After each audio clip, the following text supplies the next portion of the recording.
Assalamualaikum warahmatullahi wabarakatuh. Selamat datang di channel Studio Kerehore, dan di episode kali ini kita akan masih membahas mengenai latihan soal P3K ataupun latihan soal CPNS untuk tahun 2021 dengan materi latihan soal tentang kompetensi teknis. Selamat menyaksikan. Soal yang pertama, disediakan dua magnet dan paku. Siswa melakukan percobaan tarik-menarik kutub medan magnet. Komponen tujuan pembelajaran yang kurang dari hal tersebut adalah A. Condition, B. Behavior dan degree, C. Condition and degree, D. Audience, E. Degree. Dan jawabannya adalah E. Itu degree.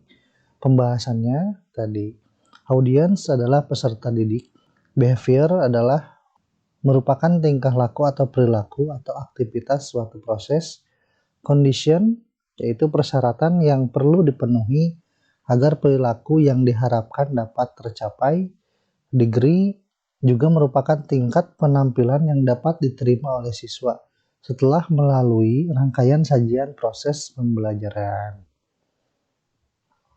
Soal nomor 2. Penilaian yang dilakukan oleh seorang guru harus didasarkan pada prosedur dan kriteria yang jelas.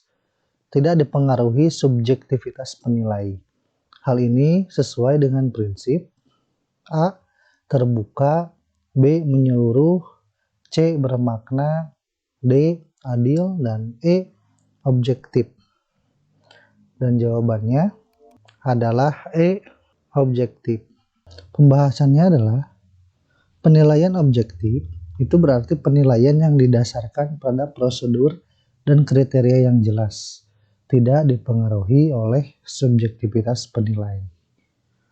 Sedangkan adil tadi penilaian yang tidak menguntungkan atau merugikan peserta didik karena berkebutuhan khusus serta perbedaan latar belakang agama, suku, budaya, adat istiadat, status sosial, ekonomi, dan gender. Menyeluruh dan berkesinambungan berarti penilaian oleh pendidik mencakup semua aspek kompetensi dengan menggunakan berbagai teknik penilaian yang sesuai untuk memantau perkembangan kemampuan peserta didik. Selanjutnya, soal nomor 3, Pak Liman adalah seorang guru olahraga. Pagi ini dia akan mengadakan penilaian praktek berenang. Prinsip penilaian yang dilakukan adalah A. Sahih, B. Objektif, C. Menyeluruh, D. Sistematis, E. Beracuan kriteria. Dan jawabannya adalah yaitu A, yaitu sahih. Pembahasannya itu sahih itu berarti penilaian didasarkan pada data yang mencerminkan kemampuan yang diukur. Selanjutnya, soal nomor 4. Bu Linda adalah seorang guru seni. Hari ini dia ingin menilai kemampuan siswa dalam membuat lukisan. Selain hasil lukisan siswa yang dinilai, teknik dalam menggambar, cara menggunakan alat, dan perlengkapan, dan juga sikap siswa dalam menghargai karya temannya juga menjadi acuan dalam penilaian. Dalam hal ini, Bu Linda telah menerapkan prinsip A. Sahih, B. Objektif, C. Menyeluruh, D. Sistematis, E. Beracuan kriteria. Dan untuk jawabannya itu adalah C. Menyeluruh. Pembahasannya tadi penilaian menyeluruh dan berkesinambungan berarti penilaian oleh pendidik yang mencakup semua aspek kompetensi dengan menggunakan berbagai teknik penilaian yang sesuai untuk memantau perkembangan kemampuan peserta didik. Soal nomor 5. Pak Bejo adalah guru PKN di sekolah Mekar Indah. Dia tinggal di desa Mangun Harjo. Siska adalah tetangga dari Pak Bejo. Setiap pembagian hasil evaluasi, Siska selalu diberi nilai 85 oleh Pak Bejo. Sementara Rudi, siswa yang paling pintar di kelasnya, hanya mendapatkan 80. Dari kasus di atas, artinya Pak Bejo tidak melaksanakan prinsip penilaian A. Adil, B. Objektif, C. Menyeluruh, D. Sistematis, dan E. Beracuan kriteria. Jawabannya adalah B. Objektif. Objektif tadi berarti penilaian yang didasarkan pada prosedur dan kriteria yang jelas dan tidak dipengaruhi subjektivitas penilai. Soal nomor 6. Dari banyaknya definisi atau batasan yang dikemukakan oleh para ahli, namun esensi dari pengertian penilaian portofolio adalah A. Itu kumpulan hasil karya siswa, B. Rekaman hasil karya siswa, C. Rangkaian hasil karya siswa, D. Kumpulan nilai siswa, dan E. Kumpulan siswa. Jawabannya adalah yaitu A. Kumpulan hasil karya siswa. Pembahasannya, portofolio adalah kumpulan hasil karya seorang peserta didik. Setiap hasil pelaksanaan tugas, kinerja yang ditentukan oleh guru atau oleh peserta didik bersama guru sebagai bagian dari usaha mencapai tujuan belajar atau mencapai kompetensi yang ditentukan dalam kurikulum. Soal nomor 7. Untuk mencegah terjadinya jawaban siswa yang sangat beragam, jenis tes uraian yang paling tepat digunakan adalah A. Tes uraian bebas, B. Tes uraian terbatas, C. Yang sederhana, D. Yang sangat kompleks. Jawabannya itu B.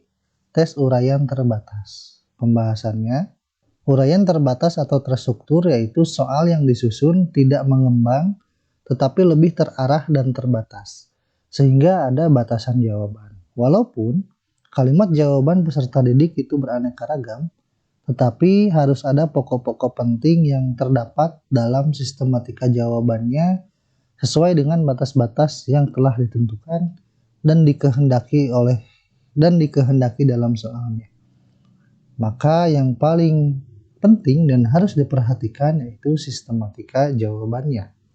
Contohnya, sebutkan dan jelaskan secara singkat 3 peristiwa yang terjadi pada masa Khulafaur Rasyidin. Ataupun yang kedua, sebutkan 5 komponen dalam sistem komputer. Soal nomor 8. Dalam rangka menilai tingkat keberhasilan pembelajaran, maka perlu dilakukan penilaian dalam bentuk tes. Di dalam penilaian dikenal dengan istilah tes formatif dan tes sumatif. Perbedaannya adalah A. Cakupan materi dan bentuk soal, B. Bentuk soal dan waktu pelaksanaan, C. Cakupan materi dan waktu pelaksanaan, dan D. Bentuk soal dan kondisi peserta didik. Jawabannya adalah C, yaitu cakupan materi dan waktu waktu pelaksanaan. Pembahasan tes normatif yaitu tes formatif, contoh penilaian itu ulangan harian. Tes sumatif contohnya penilaian akhir semester. Soal nomor 9. Dalam pembelajaran di kelas, seorang guru melaksanakan 3 langkah pembelajaran. Salah satu pada kegiatan pendahuluan adalah apersepsi materi. Tujuan apersepsi materi adalah A. Mengkaitkan materi pelajaran pada minggu-minggu sebelumnya sesuai dengan materi hari ini. B. Merumuskan masalah terkait materi yang akan dipelajari.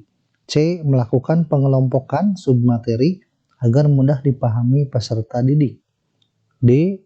Merangsang dan membangun motivasi pelajar peserta didik. E. Menciptakan kondisi belajar yang kondusif. Jawabannya adalah A, yaitu mengaitkan materi pelajaran pada minggu-minggu sebelumnya sesuai dengan materi hari ini. Pembahasannya tadi pengertian apersepsi itu mengaitkan materi pelajaran pada minggu-minggu sebelumnya sesuai dengan materi hari ini. Soal nomor 10. Pak Slamet mengamati teknik menggambar siswa yang baru saja diajarkan. Sedangkan Ibu Suci Melakukan tes di awal untuk kemudian dilakukan perankingan.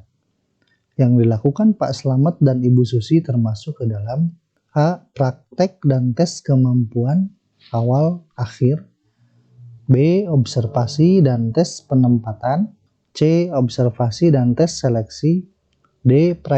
Praktik dan sumatif, dan E. Observasi dan formatif. Jawabannya adalah B, yaitu observasi dan tes penempatan.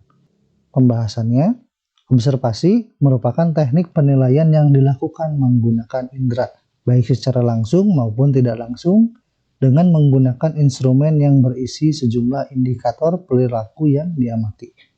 Sedangkan tes penempatan adalah tes yang berfungsi untuk membantu mengelompokkan atau mengkategorikan atau menempatkan atau meranking, menentukan posisi siswa ke dalam kelas atau kelompok tertentu. Dan terima kasih, itu saja yang bisa dibuat mengenai latihan soal untuk tes CPNS ataupun P3K tahun 2021. Terima kasih sudah menyaksikan. Tadi diakhiri berapakah nilai Anda dari 10 tes, dari 10 soal yang sudah saya tadi bacakan ataupun saya tampilkan. Terima kasih. Assalamualaikum warahmatullahi wabarakatuh.